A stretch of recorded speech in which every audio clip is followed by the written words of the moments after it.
Namaku Nina. Aku ingin menceritakan pengalamanku ketika menaiki sebuah travel Jakarta-Bandung. Mungkin ini yang membuatku terus berhati-hati dimanapun aku berada. Bahkan ketika aku tidak sendirian pun, makhluk halus itu memang ada di sekeliling dan menyerap energi ketakutan yang dikeluarkan manusia, yang kemudian bisa membuat mereka untuk berwujud apapun. Oh ya, sebelumnya aku ini bekerja sambilan. Aku menjadi seorang MC atau yang disebut dengan Master of Ceremony. Sering sekali aku dipanggil untuk ke Jakarta, karena bayarannya juga yang lumayan agak besar. Namun sayangnya, aku tidak memiliki kendaraan pribadi. Dan juga, aku tidak enak jika harus menginap di rumah atau apartemen temanku di Jakarta. Untuk itu, akhirnya aku selalu pulang pergi Jakarta-Bandung. Jika pekerjaanku selesai, aku langsung pulang ke Bandung dengan naik travel yang kebetulan ada juga yang 24 jam.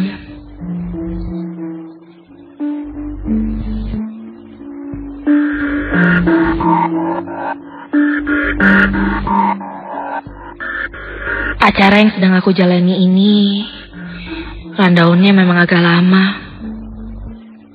Dari pukul 3 sore hingga 10 malam. Belum lagi tempatnya di Tangerang. Dan lumayan agak jauh ke tempat travel yang berada di daerah Jakarta Selatan.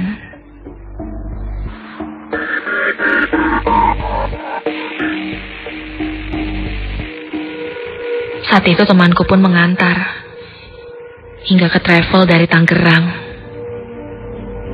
Dan baru sampai Jakarta sekitar pukul 12 malam. Aku pun langsung memesan tiket pulang ke Bandung. Dan dapat yang sekitar pukul 1 malam.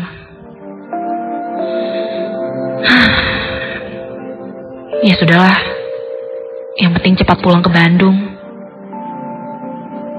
Akhirnya aku pun berpamitan dengan temanku.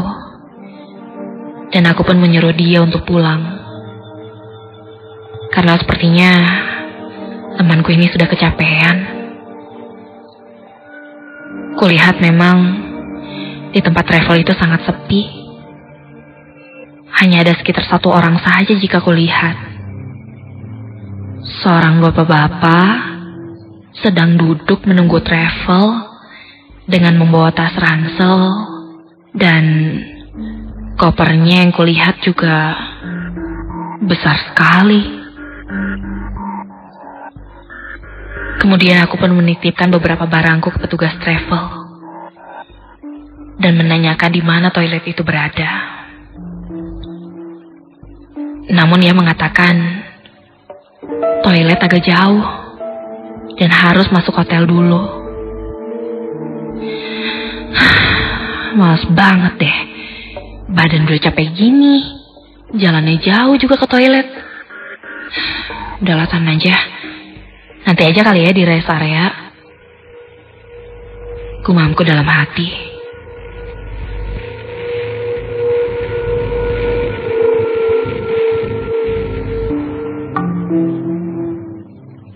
Lalu tak lama, travelku pun bersiap-siap untuk pergi.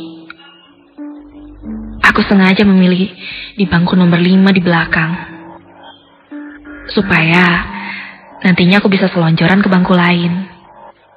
Lagi pula penumpangnya juga hanya 2 orang ini. Lalu aku pun masuk ke dalam travel dan menaruh tasku, sambil menyiapkan headset untuk mendengarkan lagu dari handphoneku.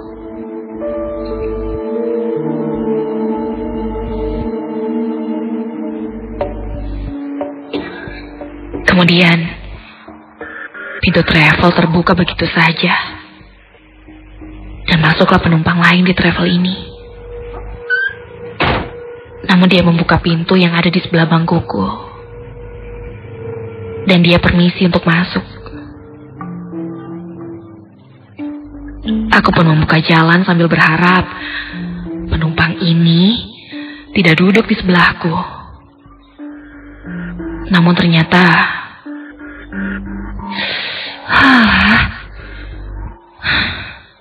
dia duduk di kursi nomor 7, satu jajar dengan kursiku.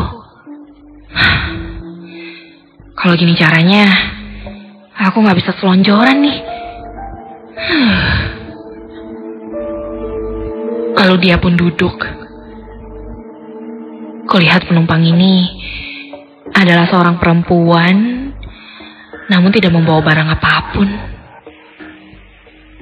Dia mengenakan pakaian kemeja berwarna hitam dan juga blazernya yang berwarna hitam.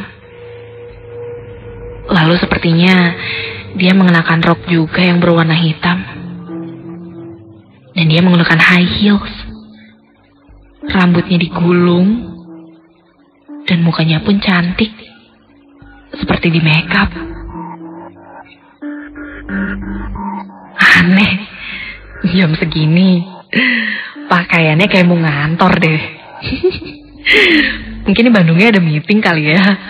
Prepare-nya nyoba amat sih. Dari jam 1 malam lagi. Gak takut luntur apa tuh makeup? Gila apa? Gumamku menertawainya dalam hati. Lumayan sih, nemu orang yang aneh itu hiburan.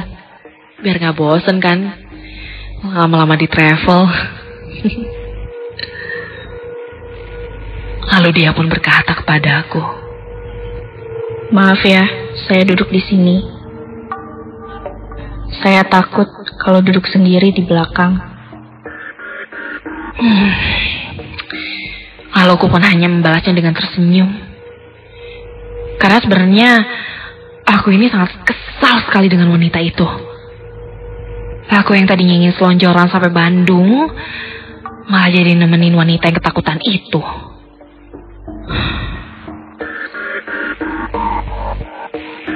Travelku pun lalu mulai berangkat.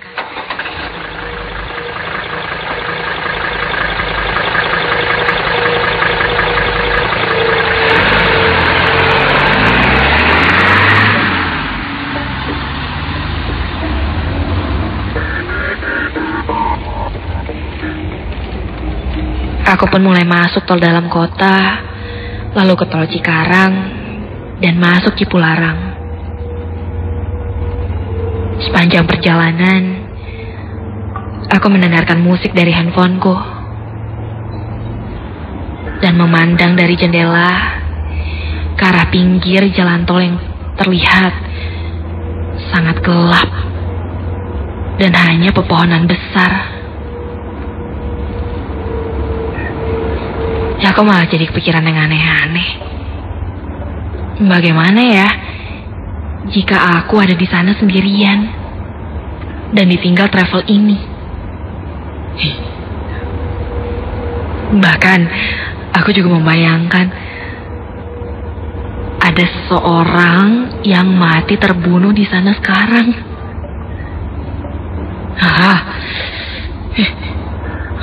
Aku malah jadi memikirkan hal yang mengerikan. Tiba-tiba malah jadi semakin takut dan terpikir omongan si mbak-mbak yang sebelahku ini. Kalau dia juga ketakutan jika duduk sendiri di belakang.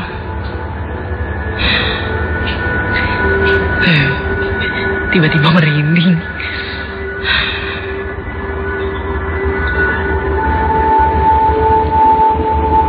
Lalu di saat aku merasakan suasana yang membuatku merinding ini, tiba-tiba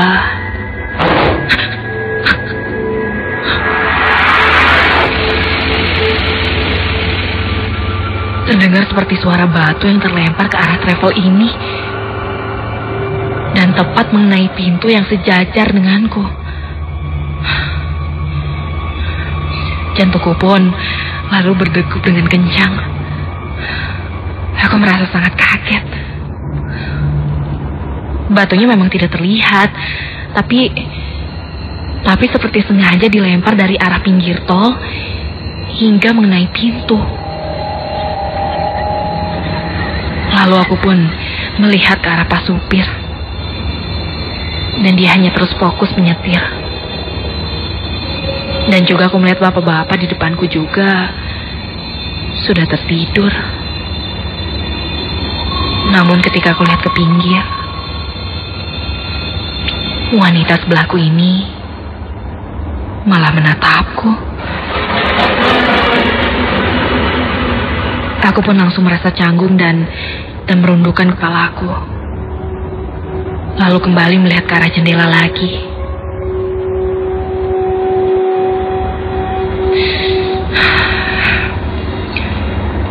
Aku masih merasa diperhatikan oleh wanita ini. Lalu karena rasa penasaranku ini, aku pun pura-pura menoleh ke belakang. Namun sekalian melihat ke arah dia. Astaga, benar kan? Dia masih melihatku. Gumamku dalam hati. Kenapa sih ini perempuan? Jadi ngeri gini deh. Atau mungkin dia lihat ke jendela kali ya. Bodoh amat ah. Aku pun mengencangkan volume di handphoneku dan melihat ke arah sepanjang pinggir jalan tol yang gelap itu. Dan terpikir hal-hal yang mengerikan lagi. Namun, rasa penasaranku ini masih tertinggal. Aku ingin melihat apakah wanita itu masih melihatku. Lalu aku pura-pura membereskan tasku dan melihat ke arah depan. Kemudian, kualihkan pandanganku ke pinggir sekilas. Dan ternyata wanita itu masih melihat ke arahku.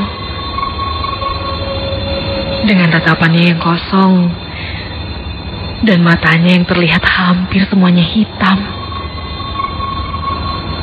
Kemudian kini, wanita itu tersenyum kepadaku. Ya Tuhan, aku harus bagaimana?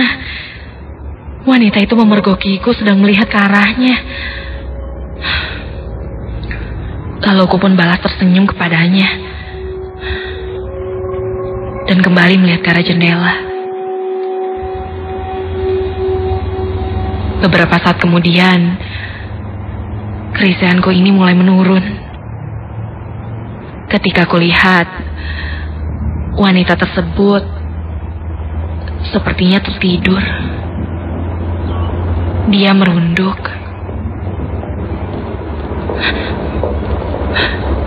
Namun kuperhatikan kakinya bergerak-gerak tidak menapak ke bawah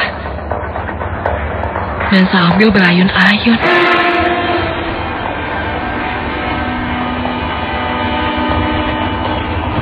Ini sih sudah bukan sesuatu yang lucu untuk ditertawakan. Namun ini sudah kelewat aneh. Aku pun rasanya ingin pindah tempat duduk. Namun travel ini masih berjalan.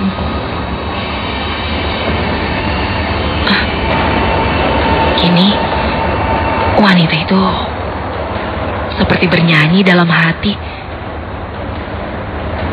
Aku pun melepaskan headsetku dan mendengarkan dia.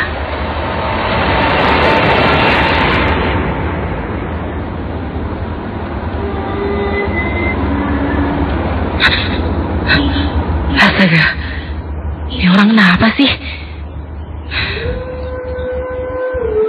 Lalu, travel ini pun membelokkan setirnya dan masuk ke rest area untuk checkpoint.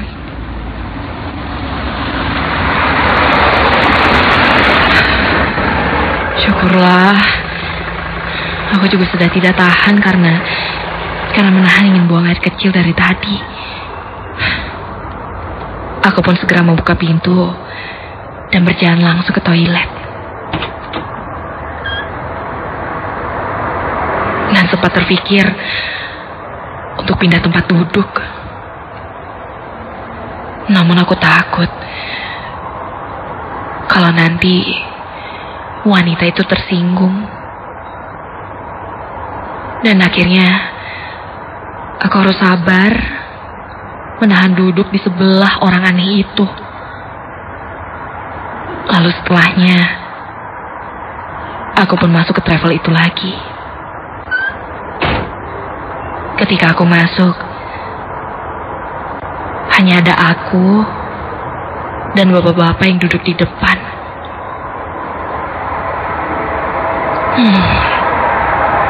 Wanita itu kemana ya? Mungkin lagi pergi kali. Bodoh amat ah. Kemudian Pak supir pun masuk.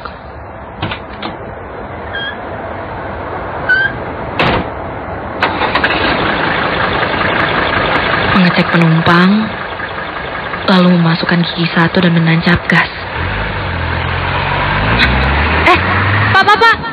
Pak, ada satu lagi Pak yang belum masuk. Teriakku pada Pak supir.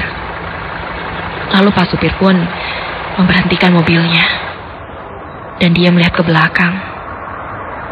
Lalu berkata, "Siapa lagi, Neng? Udah ada semua?" "Hah? Enggak Pak, tadi itu ada..."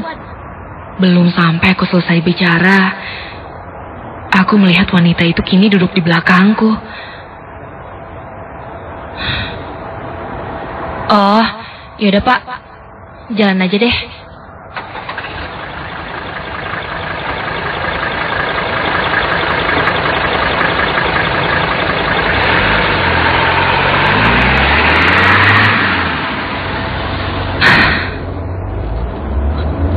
Aku pun kini heran. Wanita itu kenapa bisa ada di belakang sih? Padahal tadi aku nggak lihat dia. Lalu travel ini pun kembali berjalan.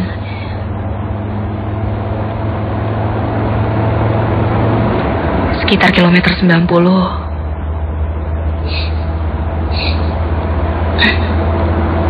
Aku mencium bau seperti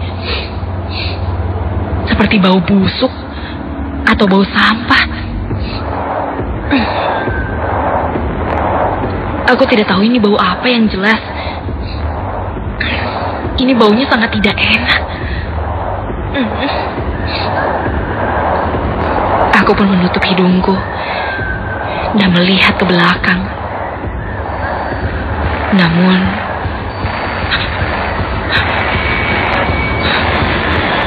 kulihat wanita itu sedang memperhatikanku dari belakang. Dengan rambutnya yang kini digerai.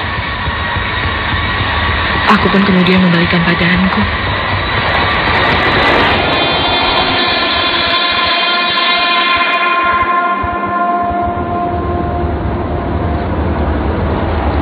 Lalu tiba-tiba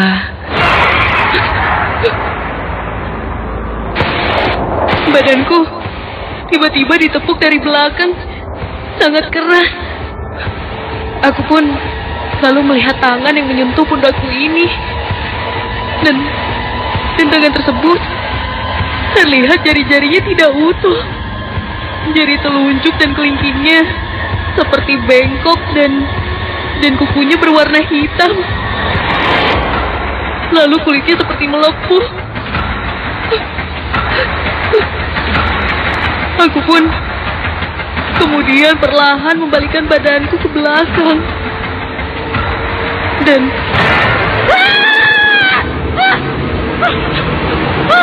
astaga!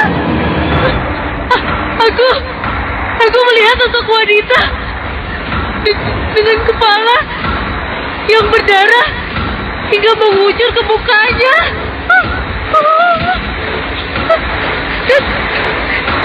Dan bola mata wanita tersebut hampir keluar.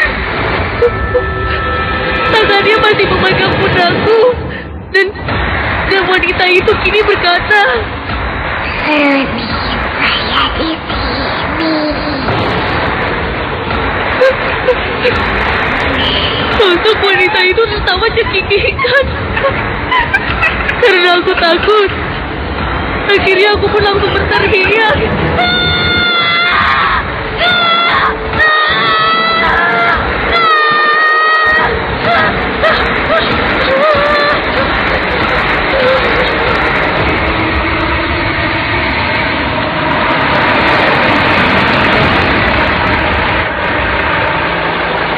Dan Pak supir pun segera berhenti, lalu membuka pintu mobil sambil membaca doa. Karena aku panik dan ketakutan, akhirnya aku pun pindah dan duduk di sebelah Pak supir sambil disuruh membaca doa. Pak supir bilang kalau dari awal penumpang di travel ini cuma ada 2 orang. Di kursi 4 dan juga di kursi 5. Hanya bapak-bapak dan aku saja. Dan dia bilang bahwa supir travel memang sudah biasa jika diganggu dengan ketumpangan makhluk halus di tol Cipularang ini. Untuk itu, kita tidak boleh melamun sepanjang perjalanan dan harus banyak berdoa untuk keselamatan.